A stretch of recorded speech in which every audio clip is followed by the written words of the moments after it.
What's up, everybody? Hope you guys are having a wonderful day. There's a lot that needs to be talked about, so let's go.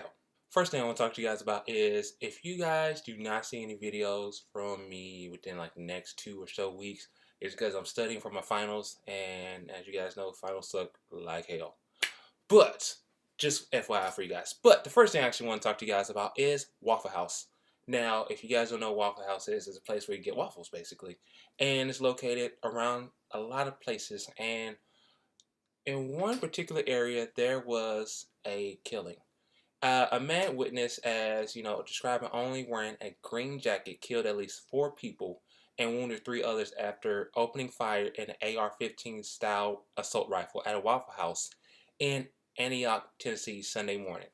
Now, the shooter, identified as Travis Rankin, shot and killed 4 people. Like I said, it was Tareen Sandler. I hope I say his names correctly. Uh, Also killed Akila Dislov, uh, Ebony Groves, and also Joe Perez. Now, these people, they were all under 30 years old, and they each had so much to go on in life. Ebony Groves was a tenacious basketball player, an intelligent, hardworking student, and a leader with immense potential. Her friends, peers, and the university she was attending, Belmont University, received and recalled in memoirs about her wonderfulness. Aquila da Silva, who went by the nickname Natrix, was a passionate musician and was well respected in the local music industry. And the 23-year-old was originally from Brooklyn, was pursuing a career in the musical engineering at Middle Tennessee State University. Joe Perez was from Austin, Texas, and he was working as a subcontractor for Darrell Flood Recollection and Logistics, and he lived in Nashville and went to Jackson Hayes High School. And then Tareen Sanderlin was a Waffle House cook who worked at the Waffle House in Antioch for the past 5 years, as said by the CEO, Walter Emmer. Now, Riken, he could have killed many others along the way, but had it not been for 29-year-old James Shaw Jr., he not only tackled the person, but he also disarmed the shooter by throwing the gun behind the counter, and he saved many lives. And Riken is still at large, people. And then people are saying that James Shaw is actually a hero, but he said, I made up my mind that he was going to have to work to hurt me, and that he was going to have to work to kill me. That Shaw said in a press conference. And he says he's not a hero. He's just a regular person. And he continued on saying that I think anybody could have done what he did. And that's true, anybody could have done that. Anybody could have stopped Riken and everything else along the way. If it happened here, I would stop it. People have futures and everything along the way, and it means a lot to them. And like I said, Riken is still at large. So if anybody in Tennessee or anywhere else in the United States see him, call the police immediately. Okay? Really. Call the police. Don't just try to help him. Call the police ASAP if you see this gentleman. Second thing I want to talk to you guys about is, if you guys don't know about the whole Larry Nassar case, you guys should know a lot about that, or you should definitely get some information about that. I actually did a video about it not too long ago during the whole case and everything. But during this whole case, he's in jail. He's in prison right now for, I believe, 175 years for basically, molestation and sexual abuse and everything else along the way.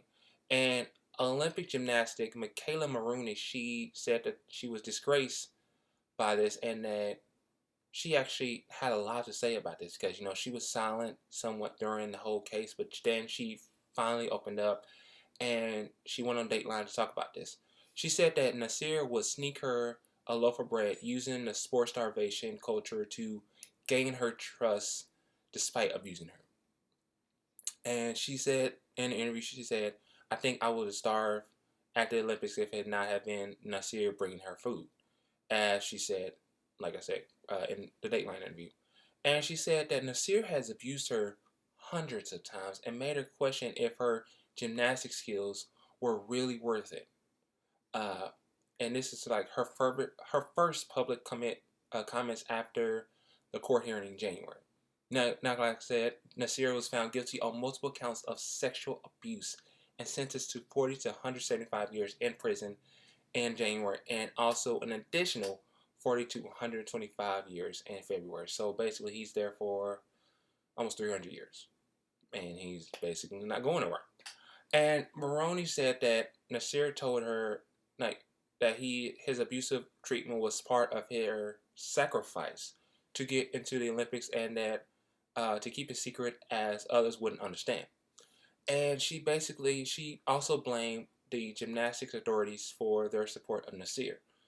And when she was talking during the whole interview, she told NBC's Savannah Guthrie that, this basically went on so many times, as I said.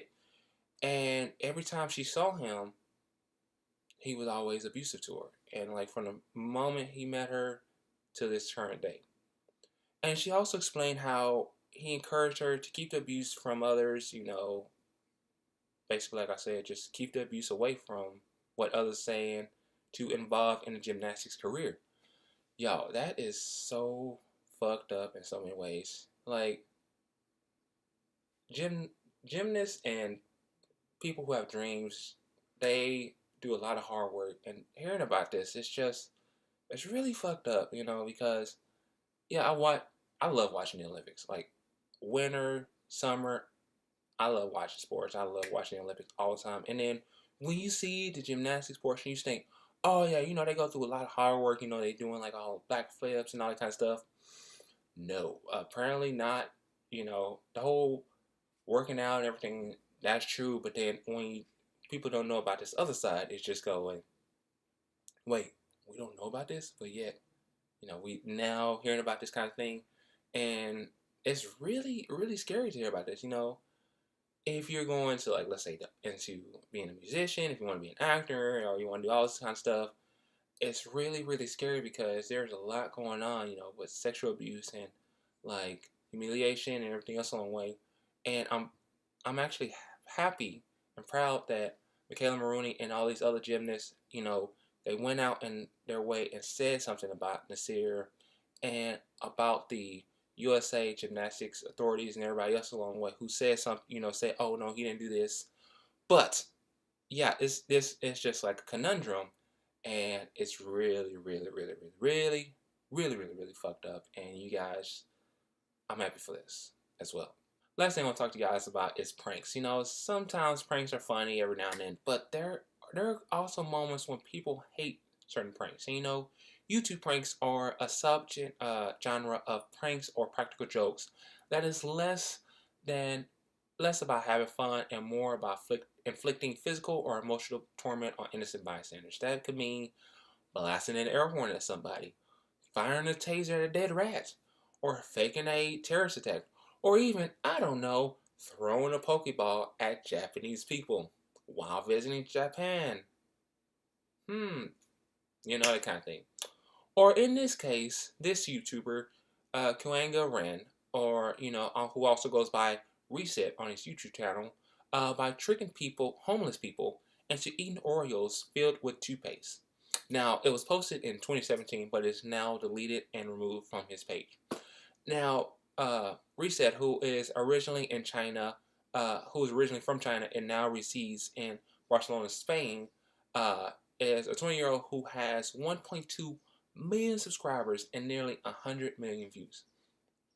Now, according to The Independent, he filmed himself scraping out the Oreo filling and, changing it with toothpaste and then handing it to a homeless man by the name of George L. And then, along with that, he gave him 20 euros. Now, in the video, you can also hear him say, if the video was still up, he said that, maybe I've gone a bit far, but look at the positive side. This will help him clean his teeth. I think he hasn't cleaned them since he became poor. And, basically, he just kept going on thinking like this is funny and everything, but it wasn't, because The victim, he actually became sick within 5 minutes of eating the cookies, and it said, he basically was feared for his life. And you all know you're not supposed to be eating toothpaste. That's just wrong.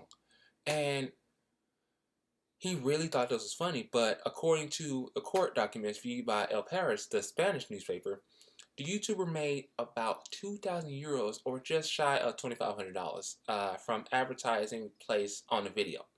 And prosecutors said that he deleted the video and everything, and he has tried to pay off the victim by burying the whole thing, but it's still out there. And so now he could be facing charges of, like I said, up to $2,000 and everything else along the way. And that's really fucked up. As a YouTuber, granted, I'm not well known like Philip DeFranco or Daystorm Powers or Mr. Beast or any other YouTubers, but at the same time, that's really fucked up to do. It's kind of horrible to even hear about these kind of things, and for you to think that this is really funny, it's not. That guy, you don't know what he's going through. Like I said, he's going through hard times, and at the same time, you doing this just completely fucked him up in so many ways. And I really, really, really hope that you just, I don't know, people. I hate these kind of things. It irks my nerves when people do these kind of things. I mean, when Logan Paul and his brother Jake, when they go and they do these stupid videos, I just go, ugh, cringe every time I see this. But with that being said, let you guys let me know what you think about this whole, reset, prank and everything. Let me know about what you guys think about the whole Mckayla Maroney, about Waffle House, anything else. Let me know. I'm always out there for you guys. Like, share, comment, subscribe. Let the people know I'm out there for you guys, because I'm out there learning everything for you guys to make sure you guys know about this. All right. But with that being said, I hope you guys have a wonderful day. Peace out.